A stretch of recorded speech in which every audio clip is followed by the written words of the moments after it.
Everyone, good morning, welcome to my channel. और जिन लोगों ने अभी अभी मेरी चैनल को सब्सक्राइब किया है उन लोगों का बहुत बहुत शुक्रिया। और अभी तो मेरे इतने कुछ खास सब्सक्राइबर नहीं है, पर फिर भी अगर आपको मेरी वीडियोस अच्छी लग रही हो तो मेरी चैनल को लाइक, शेयर और सब्सक्राइब कीजिएगा। और क्योंकि मैं जहाँ से बिलोंग करती हूँ वहाँ पे ब्लॉगिंग मतलब कुछ ही लोगों को समझ आती है, ज़्यादातर लोगों को नहीं समझ आती है। अभी तो सब मुझे ऐसा बोल रहे हैं कि ऐसे झाड़ू पोछे वाले वीडियोस कौन देखता होगा और ऐसे ये सारे वीडियोस कौन देखता है, ऐसे क्वेश्चंस आ रहे हैं मेरे पास।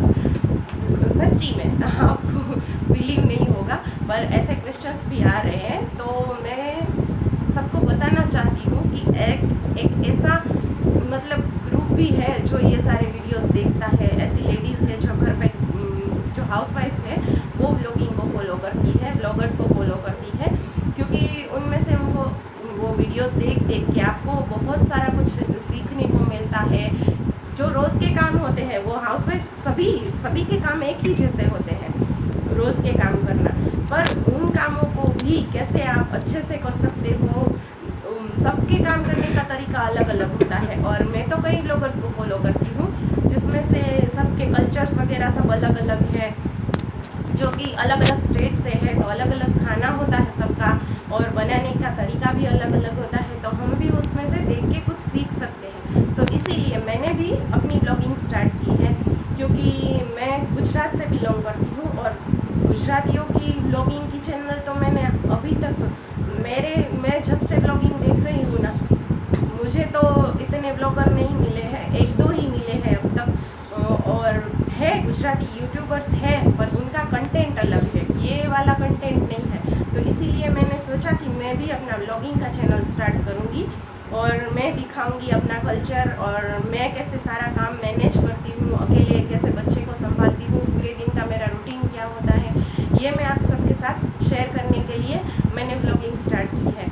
तो अभी तो देखते हैं कि आप सब लोग को मेरे वीडियोस पसंद आते हैं कि नहीं। तो आज है सावन का पहला सोमवार और अब से मैं रेगुलर ब्लॉगिंग स्टार्ट कर रही थी। मतलब अभी तो क्या होता था कि मेरे कई दिनों में वीडियोस आते थे, नहीं आते थे, क्योंकि हमारे यहाँ पे वाईफाई नहीं है।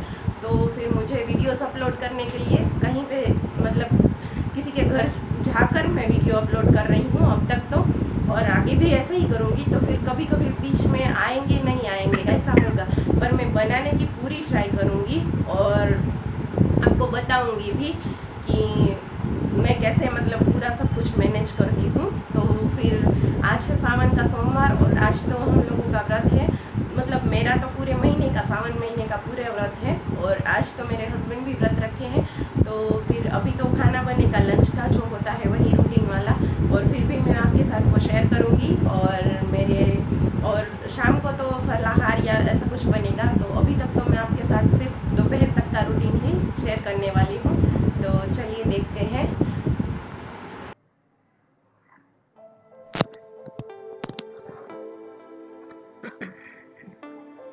तो अभी मैं पहले हार्दिक का होमवर्क करवा रही थी और वो देखिए मेरी सेल्फी स्टिक से कैसे खेल रही है। तो मैं उसे बोल रही थी कि उसे साइड में रखो और पहले अपना होमवर्क कर लो। उसका होमवर्क सुबह सुबह में ही ऑनलाइन आ ही जाता है। वैसे तो क्लासेस होते हैं उसके ऑनलाइन, पर वो उतनी देर तक शांति से बैठती नहीं है, बीच बीच में चली जाती है। तो फिर मैं उसे बाद में जो उसकी टीचर होमवर्क भेजती है वो मैं बैठ के करवा देती हूँ। तो मेरा मॉर्निंग का सारा काम ख़त्म हो चुका था और मैं अभी हार्दिक को होमवर्क करवा देती हूँ और उसको होमवर्क देने के बाद मैं जाऊँगी लंच बनाने के लिए। और आज तो सावन का सोमवार है तो आज कुछ खास भी बनाऊँगी थोड़ा सा। उसने वो होमवर्क सही से नहीं किया था तो फिर मैं उसे सही करवा रही थी होमवर्क को। और अभी मैं जाऊँगी लंच बनाने। और ये लंच के लिए मैंने रात को ही थोड़ी बहुत प्रिपरेशन करके रख दी थी।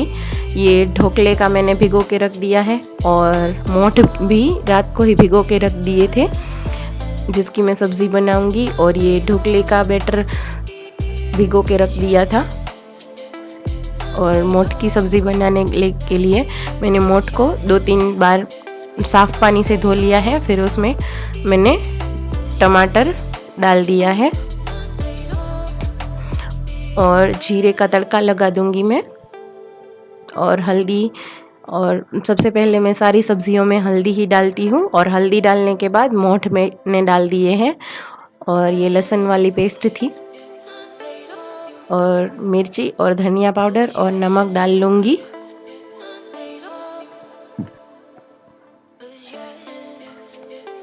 और इसको अच्छे से चला के, और पानी इसमें थोड़ा ही डालेंगे क्योंकि मुझे इसकी सूखी सब्ज़ी बनानी है इसीलिए।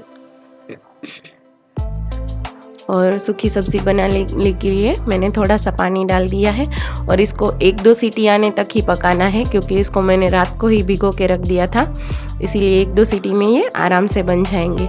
और ये मैंने ढोकले के लिए पानी गर्म करने के लिए रख दिया है, और मैं ढोकले का जो 3 पार्ट चावल और 1 पार्ट चने की दाल है वो मैं पिसवा के ही दरदरा पिसवा के रखी थी, इसीलिए मैंने रात को उसमें सिर्फ मट्ठा डाल के रख दिया था। और अभी दोपहर में मैं उसमें हल्दी नमक डाल के उसको चला रही हूँ, और थोड़ा सा पानी की मुझे ज़रूरत लगी, बैटर बहुत ही गाढ़ा था इसलिए, तो फिर मैंने उसमें थोड़ा सा पानी डाल दी हूँ।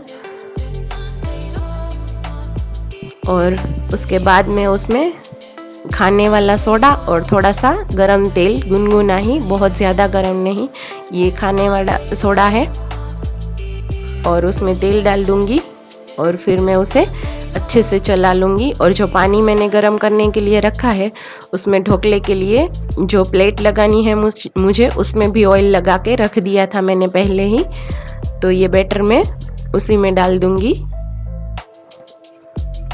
और बैटर डालने के बाद मैं उसको ढक के अच्छे से पका लूँगी 15-20 मिनट तक, और उस पर कुछ वेट भी रखना था। और जो ढोकले बन रहे तब तक मेरे मोठ की सीटी भी लग गई थी, तो ये मेरे बन गए हैं। ये इसकी मोठ की सब्ज़ी भी बन के रेडी है, और इसके साथ में एक आलू की तरी वाली सब्ज़ी भी बनाऊंगी, जो तो मैं आपके साथ शेयर नहीं करने वाली क्योंकि उसमें तो कुछ खास नहीं है, ऐसे ही आलू को सारे मसाले डाल के कुकर में ही तड़का लगा दिया हूँ। और ये देखिए, ये मैंने चाकू से पहले चेक कर लिया, और फिर ये चाकू बिल्कुल बाहर साफ आने पर मैंने निकाल लिया है। और इसको पूरी तरीके से ठंडा कर लेंगे हम ढोकले को, और उसी के बाद ही उसको उसमें से निकालेंगे। और ये देखिए कितना अच्छा हमारा ढोकला बन के रेडी हो गया है। और अभी इसमें मैं तड़का लगा दूंगी चीनी वाले पानी का। तो मैं तेल ली थी, उसमें तेल गरम होने के बाद मैं उसमें राई, हींग और करी पत्ता और मिर्ची डाली हूँ, और उसमें पानी डाल के उसको ढक दूंगी क्योंकि पानी बहुत ही बाहर बहुत छींटे लगते हैं उसके, तो फिर इसीलिए मैंने उसको किसी बर्तन से ढक दिया है। अभी उसमें मैं 2 बड़े चम्मच चीनी डाल लूँगी और उसको अच्छे से उबाल लूँगी। और नमक तो मैंने बिल्कुल ही थोड़ा सा ही डाला है क्योंकि ढोकले में ऑलरेडी नमक डला हुआ है, इसीलिए अभी इसको अच्छी तरीके से उबाल लेंगे।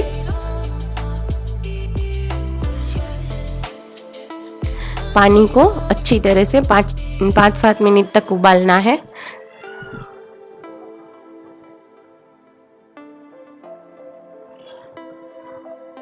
क्योंकि जो मिर्ची का जो तीखापन है वो भी पानी में आ जाएगा, इसलिए क्योंकि हमने तो ढोकले में कुछ मिर्ची वगैरह तो डाला नहीं है, तो पानी में अच्छे से उबलने तक।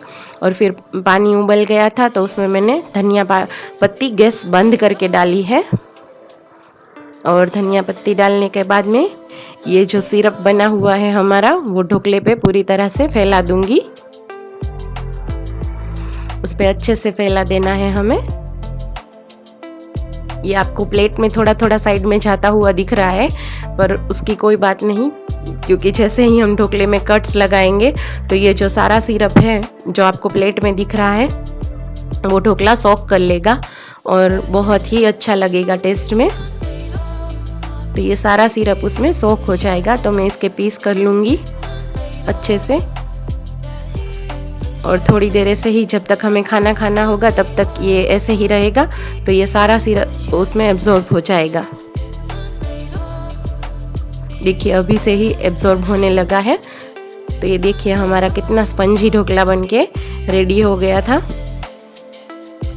और मैं साथ में दाल, चावल, सब्ज़ी, रोटी और सब कुछ बना ली हूँ। रोटियाँ मेरी बाकी थी एक, तो मैं अभी रोटी बना ली हूँ। और मोठ की सब्ज़ी, आलू की सब्ज़ी और ढोकला और दाल चावल, ये सब मैं लंच में बनाई थी आज। और मीठा कुछ नहीं बनाया था क्योंकि इतना सब था तो फिर मीठा नहीं बनाया था, इसीलिए अभी मैं सारी रोटियां बना लूँगी और फिर उसके बाद हम लोग लंच कर लेंगे।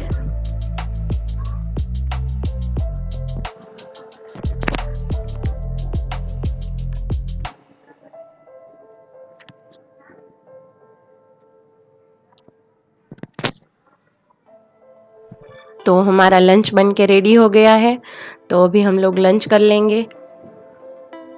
और सबसे पहले मैंने हार्दिक को प्लेट लगा दी थी, तो मैं उसकी प्लेट लगाने ही वाली थी, पर वो बोली कि नहीं मुझे भी बड़ी प्लेट में ही खाना खाना है, मुझे भी बड़ी प्लेट में खाना खाना है। इसलिए वो पूछ रही है कि ये किसकी प्लेट लगाई है, मैं इसी में ही खाना खाऊंगी। तो मैंने बोला ठीक है उसी में खा लो, क्योंकि वो इतना सारा तो खाएगी नहीं पर फिर भी वेस्ट हो जाएगा। तो मैंने बोला ठीक है तुम खा लो, फिर मैं उसी प्लेट में बैठ जाऊँगी। तो इसीलिए वो खाने लगी। और ये शाम का वक्त है और ये दोपहर को मैंने उसको सुला दिया था। और फिर मेरे जो भी काम थे, प्लेटफॉर्म वगैरह करना था, खाना खाने के बाद बर्तन वगैरह सब कर लिया था। और शाम के टाइम मैंने वीडियो स्टार्ट की थी क्योंकि उसके बाल आज सुबह से धुले थे और उसका ऑयल भी ख़त्म हो गया था। तो मैंने सोचा आपके साथ शेयर कर लूँ। ये देखो उसके बाल कितने लंबे और मतलब स्ट्रेट भी इतने अच्छे हैं, सिल्की भी हैं। मैं उसको बचपन से ही एक तेल बना के लगाती हूँ, तो वो मैं आज आपके साथ शेयर करूँगी। उसका तेल ख़त्म हो गया था, तो आज तो मैंने वैसे ही बादाम वाला तेल जो घर पे पड़ा था वहीं उसे लगा के चोटी बना दी हूँ। और जो ऑयल बनाऊँगी मैं, तो मैं वो आपके साथ शेयर करूँगी। ये देखो उसकी कितनी पोनी टेल भी कितनी लंबी आती है जैसे वो बनाती है। तो उसको मैंने ऑयल डाल के फिर पोनी टेल बना दी है अभी। और ये देखिए मैं उसके लिए ऑयल बनाने आ गई हूँ किचन में। ये है कड़ी पत्ता, ये एलोवेरा के टुकड़े काट के मैंने रख दिए हैं। और ये प्याज है जिसे मैं कद्दूकस कर ली हूँ। वैसे तो इसको आप चॉपर में भी कर सकते हैं, पर कद्दूकस करने से ना उसका जो रस होता है ना वो ज़्यादा ही तेल में मिल जाएगा, इसीलिए आप प्याज को कद्दूकस करें तो ज़्यादा अच्छा है। यहाँ पे मैं नारियल तेल ले रही हूँ, सादा सा जो नारियल तेल, आप कोई भी नारियल तेल यूज़ कर सकते हो। तो मैंने नारियल तेल ले लिया है और उसको गर्म करने के लिए रख दिया है। और उसके थोड़ा सा गर्म होते ही मैं उसमें प्याज डाल दूंगी।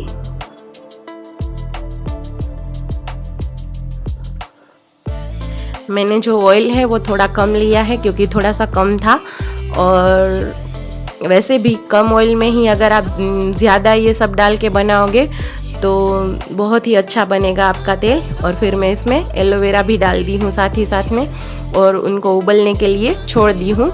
आपको थोड़ा सा तेल बनाने के लिए बड़ा बर्तन लेना ही पड़ेगा क्योंकि इसके जो उबाल आता है और इसमें जो बबल्स बनते हैं ना वो बहुत बहुत ही ऊपर तक उठते हैं।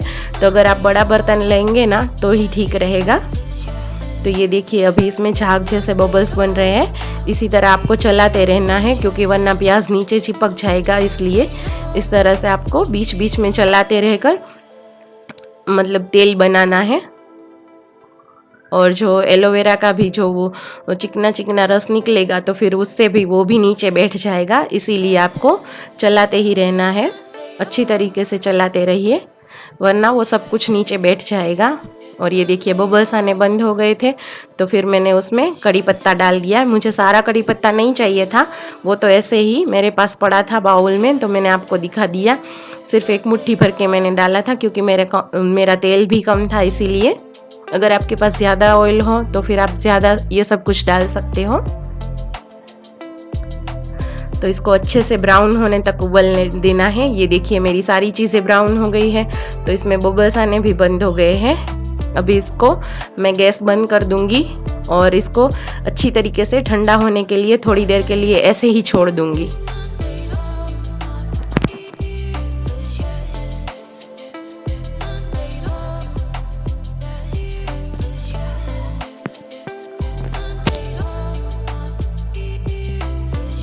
ये देखिए ऐसा ब्राउन जैसा होना चाहिए, जैसे कि प्याज जल गया है, तभी उसका पूरा रस है वो हमें तेल में मिला हुआ मिलेगा। और ये मैंने छलनी से छान के एक डब्बे में निकाल लिया है ऑयल। और आप मतलब ऐसे डब्बे में निकालो जिसमें आपका हाथ जा सके, तो फिर आप उसी में से बालों में तेल अप्लाई कर सकोगे।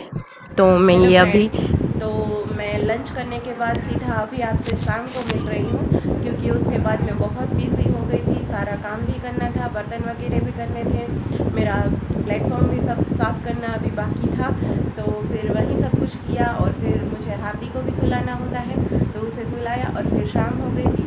तो मैंने शाम को ये हेयर ऑयल बना लिया, थोड़ा मेरे पास वक्त था तो फिर मैं ऐसे ही अपने टाइम को मैनेज कर लेती हूँ। तो मैंने ये हाथी के लिए उसका हेयर ऑयल बना लिया है। तो अब मैं मिलूँगी आपसे अपने नेक्स्ट ब्लॉग में नई टिप और नई किसी रेसिपी के साथ। तो तब तक के लिए बाय।